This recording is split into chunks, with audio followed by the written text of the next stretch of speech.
शिक्षाप्रद एवं प्रेरणादायक कहानियों की कड़ी में सुनते हैं आज की कहानी। एक बार एक लड़के का एडमिशन ऐसे स्कूल में कराया गया जिसका नियम था कि हर रोज क्लास शुरू होने से पहले वहां के सभी विद्यार्थियों को मेडिटेशन करना होता था। एडमिशन होने के बाद जब वो लड़का क्लास करने के लिए आया तो वहां के शिक्षक ने उसे मेडिटेशन के बारे में समझाते हुए कहा कि प्रतिदिन क्लास शुरू होने से पहले आधा घंटा मेडिटेशन करना अनिवार्य होगा। वह लड़का मेडिटेशन के लिए बैठा और अपने शिक्षक के निर्देशानुसार मेडिटेशन करने लगा, लेकिन 2 मिनट के बाद ही उस लड़के को गुस्सा आने लगा और वह मेडिटेशन से उठ गया। शिक्षक ने उसे फिर से मेडिटेशन करने के लिए कहा। उस लड़के ने फिर से मेडिटेशन करने की कोशिश की, लेकिन फिर से 2 मिनट के बाद ही उसे गुस्सा आने लगा।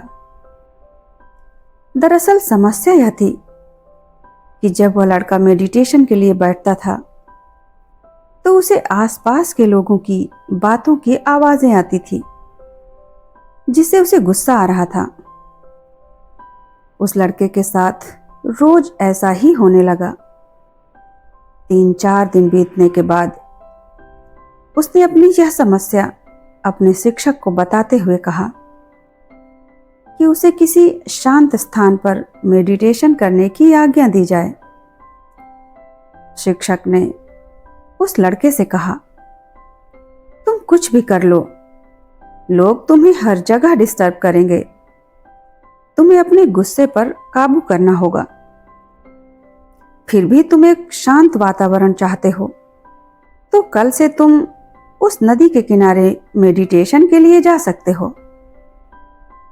वह लड़का नदी के किनारे मेडिटेशन करने लगा।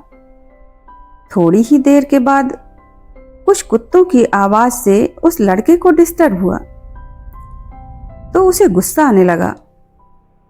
फिर प्रतिदिन उसके साथ ऐसा ही होने लगा।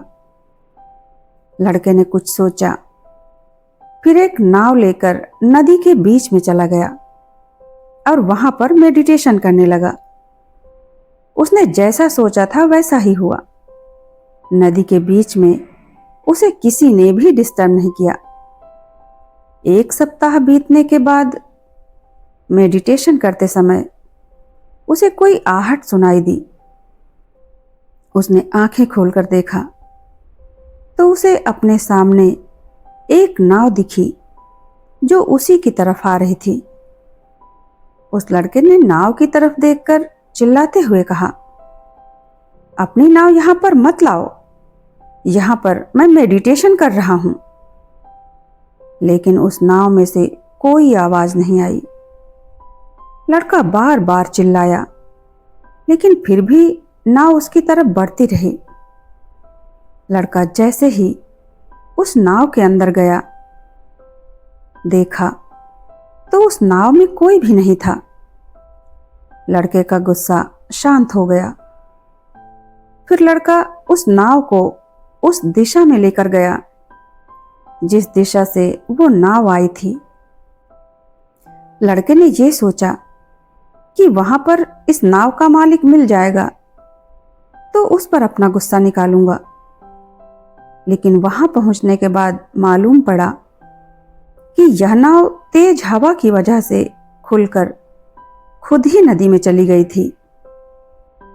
अब उस लड़के का गुस्सा फिर से शांत हो गया, क्योंकि अब वह किसी को कुछ बोल ही नहीं सकता था। ये सब जो हुआ था प्रकृति की वजह से हुआ था। किसी का भी इसमें कोई दोष नहीं था। फिर उस लड़के ने सोचा कि जब इस नाव ने मेरी नाव को टक्कर मारी थी तब तो मुझे बहुत ज्यादा गुस्सा आया था। मैं सोच रहा था कि जिस किसी ने भी ये किया होगा उसे मैं छोड़ूंगा नहीं। लेकिन जैसे ही मुझे पता चला कि वह नाव किसी इंसान की वजह से नहीं बल्कि हवा की वजह से खुल गई थी, तो मैं अपने गुस्से को भूल गया। दोस्तों, यही सेम चीज हमारे साथ भी होती है। यदि कोई परेशानी किसी इंसान की वजह से होती है तो हम अपना गुस्सा उस इंसान पर तो निकाल लेते हैं, लेकिन अगर वही परेशानी प्राकृतिक होती है तो हम अपना गुस्सा किसी पर निकाल ही नहीं सकते। तो क्या ऐसा नहीं हो सकता कि हम हर बार किसी व्यक्ति की गलती पर यह सोचें कि अगर यह प्रकृति की वजह से होता तो क्या हम उस पर चिल्लाते? गुस्से में इंसान इंसान नहीं रह जाता। फिर भी ऐसे बहुत से लोग हैं जो अपने गुस्से को जरा भी कंट्रोल नहीं कर पाते और फिर बाद में पछताते रहते हैं। बाद में पछताना ना पड़े, इसलिए गुस्सा आने पर तुरंत प्रतिक्रिया देने से बचें। गहरी सांस लें, कुछ देर के लिए स्थिति से दूर हटें और शांत होने के लिए पानी पिएं या टहलने जाएं। लंबे समय तक गुस्से को नियंत्रित करने के लिए नियमित व्यायाम करें, ध्यान और योग करें। धन्यवाद।